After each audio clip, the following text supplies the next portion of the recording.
My incentives to identify as a woman are also rapidly increasing, I'd like to point out at this point. Behind bars, the avenues for self-care are limited. Wow. And new moms are also dealing with added emotional stress of being separated from their babies. Again, men nowhere in this discussion, apparently. Being in jail setting where you're confined, isolated, and don't have access to your baby, to the outdoors, or much socialization can exacerbate postpartum depression or postpartum psychosis, Dr. Abdallah said. Wow. This is very literally promoting a position for privilege. Motherhood privilege, which I find hilarious. Right? It's like we're literally arguing for privilege, motherhood privilege. I don't doubt that women are going through many things in pregnancy and in response to pregnancy. I would also assume, also by the way, that incidentally, like their experiences can be all over the map. I mean, I've even seen TV programs like where it's like, I didn't know I was pregnant until I was giving birth. Because apparently that's a possibility, right? So some women apparently go through their entire pregnancy without realizing they're pregnant or really without any symptoms of any kind. And on the other end of the extreme, well, very much not that, right?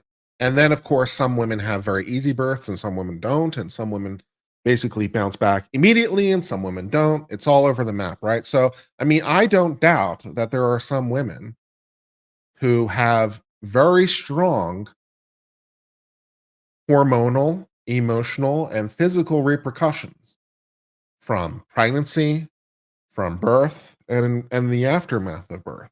Also, incidentally, I mean, for whatever it's worth, although, of course, the physicality is less, there is probably some hormonal impact and certainly emotional impact on men. Men aren't unfeeling creatures, and some men respond to it in, again, kind of all over the map, as you might expect. Different people have different kinds of experiences.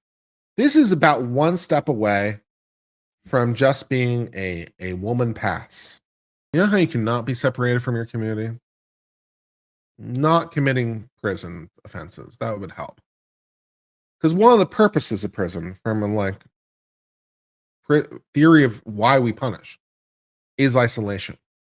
If you don't want to be separated from your community, not committing crimes would be helpful.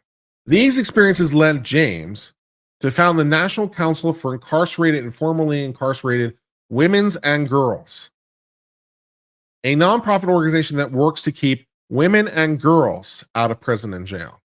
Men and boys can get fucked, is apparently the lesson here. But women and girls, man, women and girls. Wow. The female privilege, man. Literally female privilege. My incentives to identify as a woman are also rapidly increasing, I'd like to point out at this point. So there's that.